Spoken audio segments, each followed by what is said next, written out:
فأنا ناصح لإخواني بالصدع بالحق تبيض وجوههم. السكوت في مسألة الحزبية يضرها، فاصدع بما تؤمر وأعرض عن المشركين.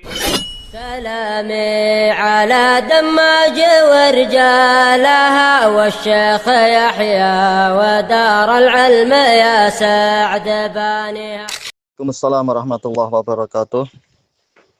Wallahu alam, yang Anda dapatkan dari beberapa literatur yang ada, termasuk yang Anda dapatkan juga dari Zadul Ma'ad karya Imam Ibnul Qayyim rahimahullahu ta'ala, yaitu beliau menyatakan ini menunjukkan Nabi tidak melarang kedua sahabat berbicara sesuai dengan ilmu mereka. Hanya saja Nabi tidak memberikan keputusan karena Nabi memberi contoh untuk tidak bicara kecuali dengan ilmu. Nabi membiarkan Mu'ad, menunjukkan perbuatan Mu'ad tidak salah. Bahwasanya Mu'ad membela, dan Mu'ad pun membela tidak sampai menyelisihi ilmu beliau. Beliau membela sesuai dengan kadar ilmu. Saya tidak mengetahui pada dirinya kecuali kebaikan.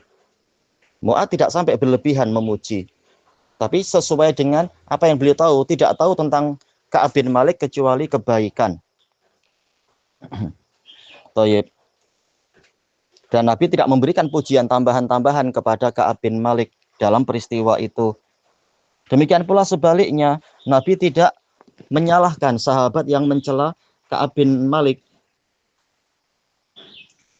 Hanya saja Nabi tidak kemudian memberikan tambahan-tambahan celaan karena Nabi perlu mendapatkan tambahan data, sementara sahabat ini hanya sekedar mengatakan dia disibukkan melihat pakaiannya, dah macam itu saja. Cuma Nabi pengen tahu tentunya apa udzur Ka'ab bin Malik. Nabi perlu untuk bertanya kepada Ka'ab bin Malik.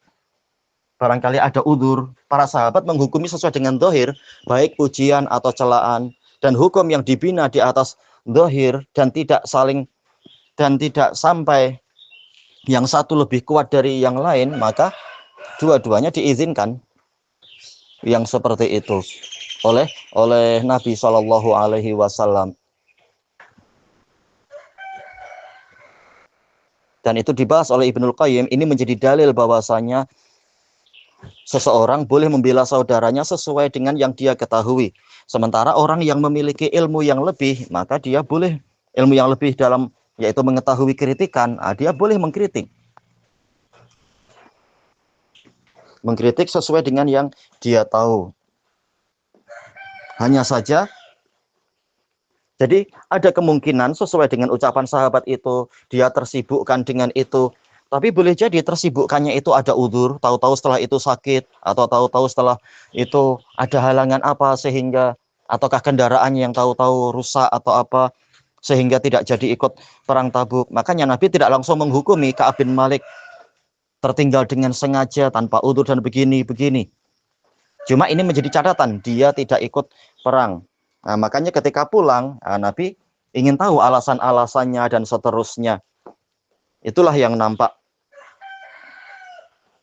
Adapun penjelasan dari para muhaddisin terhadap orang yang dikritik dengan kritikan yang jelas, dengan hujah-hujah yang bayyinah, yang tidak mampu dibantah dengan bayyinah yang lebih kuat, maka wajib untuk jarah yang mufassar itu yang diterima. Adapun kalau jarah yang mufassar itu ternyata terbantahkan dengan hujah-hujah yang lebih kuat, maka hujah yang lebih kuat itu yang wajib diterima, sebagaimana ma'ruf di dalam kitab-kitab mustalah.